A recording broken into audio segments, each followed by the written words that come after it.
Alhamdulillah. Alhamdulillahi jami'in nasi liyaumin la raiba fi. Ashhadu an la ilaha illallah wahdahu la syarika lahu la nadhira wa la syabih.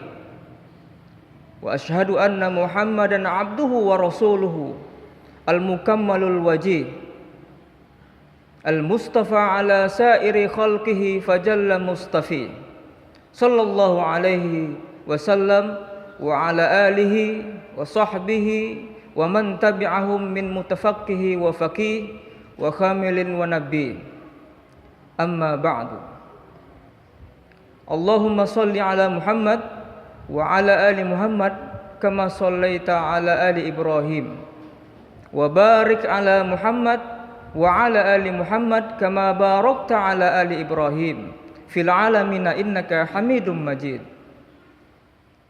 Ayyuhal hadiruna rahimakumullah, isma'u wastami'u liqaulillahi subhanahu wa ta'ala wa ati'u. A'udzu billahi minasyaitonir rajim. Bismillahirrahmanirrahim. Ya ayyuhalladzina amanu taqullaha haqqa tuqatih wa la tamutunna illa wa antum muslimun. Wa may yattaqillaha yaj'al lahu makhraja wa may yattaqillaha yaj'al lahu min amrihi yusra. Wattaqullaha wa yu'allimukumullah. Wa qala sallallahu alaihi wasallam fi hadisin sahihin hasan sahih wa rawahu at-Tirmizi fi sunanihi. Ittaqillaha haitsu ma kunt wa atbi'is sayyi'atal hasanata tamhuha wa khaliqin nasa bi khuluqin hasanin. Sidang Jumat rahimakumullah, mari senantiasa kita bersyukur kehadirat Allah Subhanahu wa taala. Wa laqad makkannakum fil ardi wa ja'alna lakum fiha ma'ayish qalilan ma tashkurun. Karena sedikit orang yang bersyukur kepada Allah Subhanahu wa taala. Wa man syakara fa innama yashkuru li nafsi wa man kafara fa inna rabbi ghaniyyun karim. Orang yang bersyukur sesungguhnya adalah orang yang berterima kasih kepada dirinya, tapi orang yang ingkar, orang yang kufur, sesungguhnya Allah Maha Kaya dan Maha Bijaksana. Salawat dan salam kepada Rasulullah sallallahu alaihi wasallam.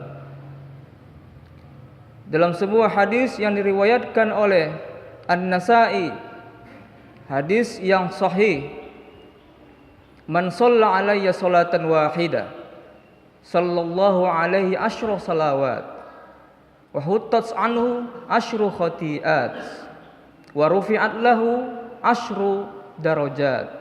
Orang yang bersalawat satu kali kepada Rasulullah akan dibalas dengan 10 salawat, dengan 10 salam kedamaian dari Allah Subhanahu wa taala. Bukan hanya itu, akan dihapuskan 10 kesalahannya. Bukan hanya itu, akan diangkat dengan 10 kali derajat. Maka mari kita bersalawat kepada Rasulullah sallallahu alaihi wasallam. Mari senantiasa kita juga bertakwa kepada Allah Subhanahu wa taala. Orang yang bertakwa sesungguhnya adalah orang yang mendapatkan kesempatan di dalam hidupnya untuk selalu menjaga diri dan waspada diri dari hal-hal yang menjauhi dari hal-hal yang dilarang oleh Allah, dan memiliki kemampuan untuk mendekatkan diri dengan amalan-amalan yang diperintahkan oleh Allah Subhanahu wa taala. Sidang Jumat rahimakumullah, pada kesempatan yang berbahagia ini izinkan khatib menyampaikan khutbah yang berjudul agar pikiran kita tidak ekstrim di dalam beragama. Ibnu Majah meriwayatkan di dalam sunannya yang dia ambil dari Ali bin Muhammad dari Abu Usama, dari Auf, dari Ziyad bin Al-Husain, dari Abu Umamah, dari Abbas, dari Rasulullah sallallahu alaihi wasallam. Suatu ketika Rasulullah berada di atas untanya, Rasulullah minta kepada Ibnu Abbas untuk mengumpulkan kerikil untuk digunakan pada Jumratul Aqabah. Maka Ibnu Abbas mengumpulkan 7 kerikil dengan besaran yang tertentu. Lalu Rasulullah menghapus debu dari kerikil yang 7 itu di telapak tangannya. Dan Rasulullah mengatakan, beginilah menggunakan batu dengan melempar yang seperti ini. Rasulullah kemudian bersabda, ayyuhan nas, iyyakum wal ghulu, fa innama halaka man kana qablakum al ghulu fid din. Hai manusia, jauhi sikap ekstrim di dalam beragama. Sesungguhnya orang-orang terdahulu daripada kamu telah hancur karena bersikap karena ekstrim di dalam beragama. Di dalam Sahih Bukhari diceritakan ada 3 orang sahabat Rasulullah yang bertanya kepada istri Rasulullah sallallahu alaihi wasallam. Mereka ingin menandingi kuantitas, merasa lebih dari kuantitas ibadah Rasulullah sallallahu alaihi wasallam. Ada yang mengatakan, aku akan berpuasa terus-menerus, aku akan qiyamul lail sepanjang malam, dan aku tidak akan menikah. Sikap ini adalah contoh sikap dalam sejarah Islam yang merupakan sikap yang ekstrim di dalam beragama. Padahal Rasulullah tidak pernah mengajarkan yang seperti itu. Rasulullah berpuasa, terkadang tidak berpuasa. Rasulullah qiyamul lail, beliau juga tidur malam. Bahkan Rasulullah juga menikah. Jamaah Jumat rahimakumullah, sesungguhnya bersikap secara ekstrim atau berlebihan tidak lebih bahaya daripada berfikir secara ekstrim atau berlebihan. Bersikap secara ekstrim bahayanya bisa saja hanya pada orang yang bersangkutan, dan itu biasanya tampak di permukaan. Tetapi berfikir secara ekstrim bukan hanya dirinya, orang lain juga bisa membahayakan orang lain, dan dia bisa disembunyikan, dan memang pada suatu saat akan tampak ke permukaan, dan ini akan sangat berbahaya.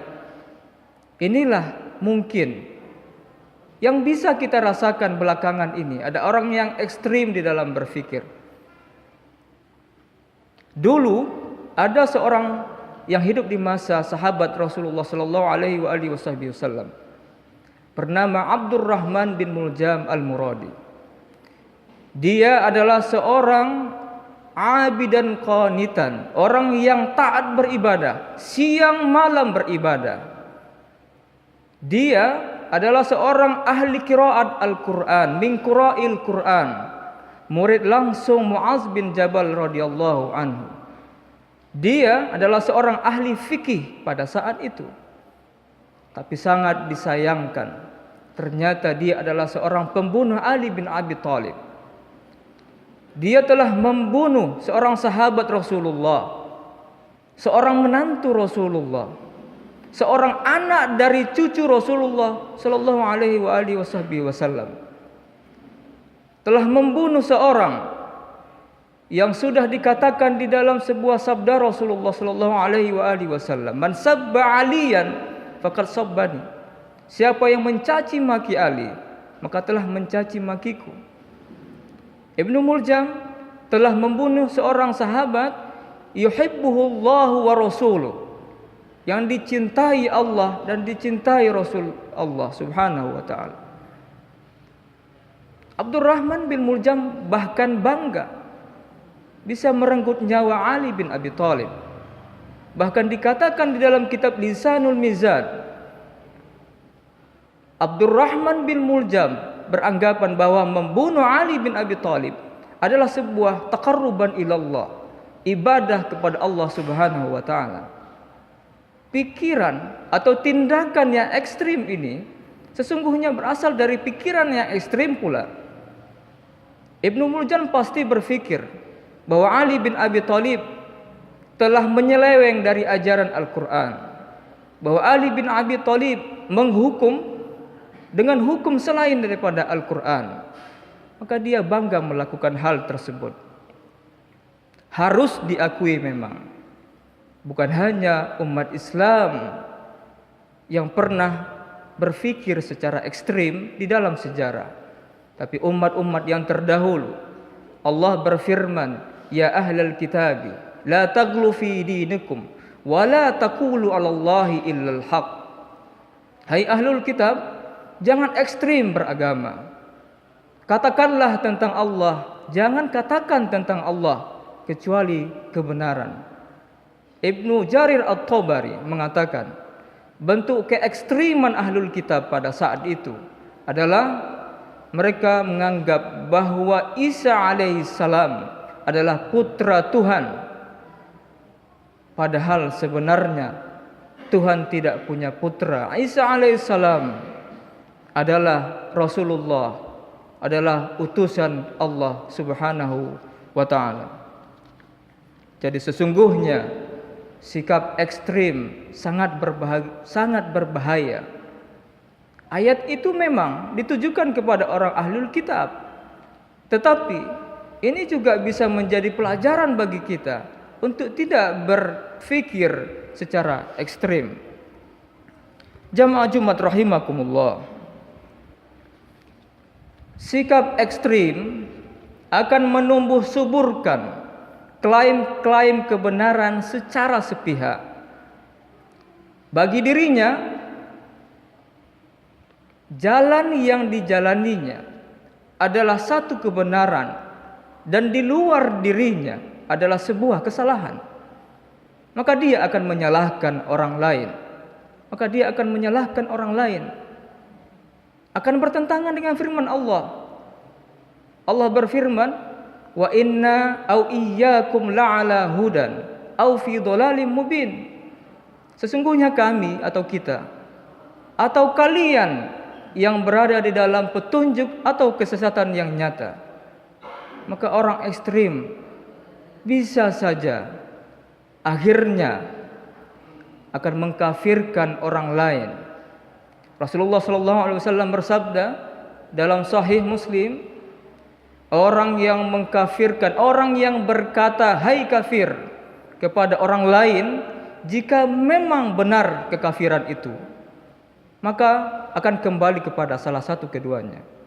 Tapi jika tidak, maka akan kembali kepada orang yang mengatakan itu.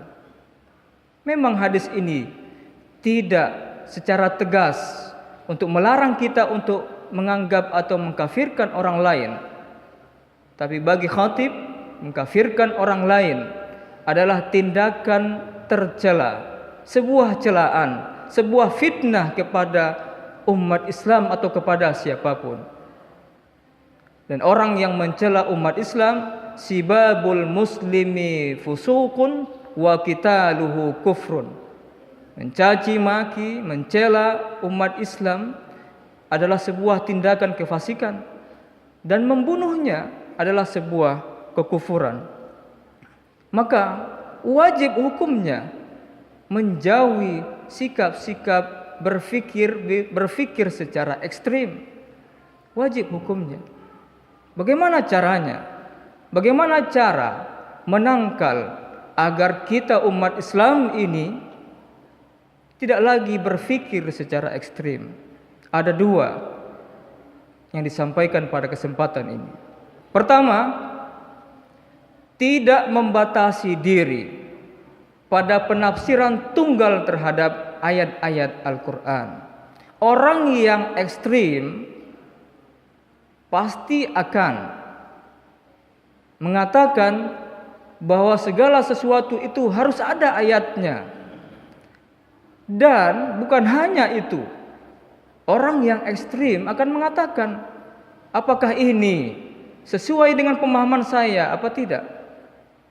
Kalau tidak sesuai dengan pemahaman orang yang ekstrim ini, maka ia akan menolak kebenaran di luar dirinya. Akan menolak kebenaran di luar dirinya karena sikap dari sifat keekstrimannya itu. Dia tidak tahu bahwa Rasulullah sallallahu alaihi wasallam pernah berpesan seperti yang diriwayatkan oleh Abu Ya'la dalam sebuah isnad yang sahih dari Rasulullah sallallahu alaihi wasallam. Sesungguhnya Al-Qur'an, inna likulli ayatin minha zahrun wa batnun wa likulli haddin matla'. Setiap ayat Al-Qur'an ada makna zahirnya, ada makna yang tersurat, ada makna batinnya, ada makna yang tersembunyi. Dan setiap batasan-batasan makna akan muncul makna-makna yang lain. Bahkan Abu Darda pernah mengatakan, tidak dikatakan seorang ahli fikih atau seorang ulama hatta yaj'ala lil Qur'ani wujuhan, sampai dia mengakui, sampai dia tahu bahwa ayat-ayat Al-Qur'an itu memiliki banyak penafsiran. Bahwa dikatakan di dalam Ihya Ulumuddin, para ulama ada yang berpendapat bahwa ayat Al-Qur'an itu mengandung 60 penafsiran, bahkan lebih banyak dari itu. Sidang Jumat rahimakumullah. Jadi, agar kita tidak ekstrim, tidak berpikir secara ekstrim, maka kita tidak bisa mengunci mati satu penafsiran terhadap ayat Al-Quran.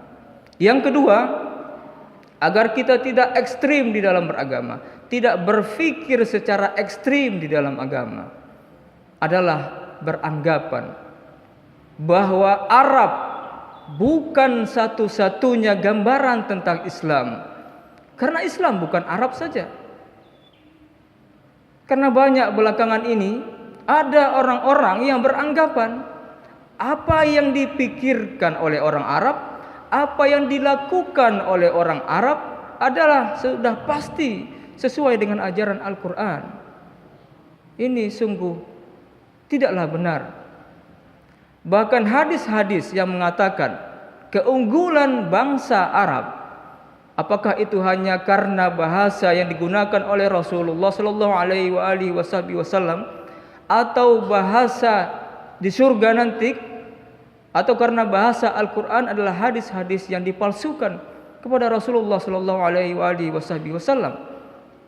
Tidakkah kita pernah mengingat bahwa ketika Rasulullah dalam sebuah pertemuan besar, pertemuan akbar, Rasulullah sallallahu alaihi wasallam pernah bersabda, "Ya ayuhan nas, ala inna rabbakum wahid wa abakum wahid, ala la fadla li arabiyyin ala a'jami, wala li ajami ala arabi, wala ahmaru ala aswada, wala aswada ala ahmara," atau kama qala, yang diriwayatkan oleh Imam Ahmad. Hai manusia, Tuhan kalian satu. Kalian berasal dari nenek moyang yang satu. Tidak ada perbedaan antara orang Arab dengan orang non-Arab.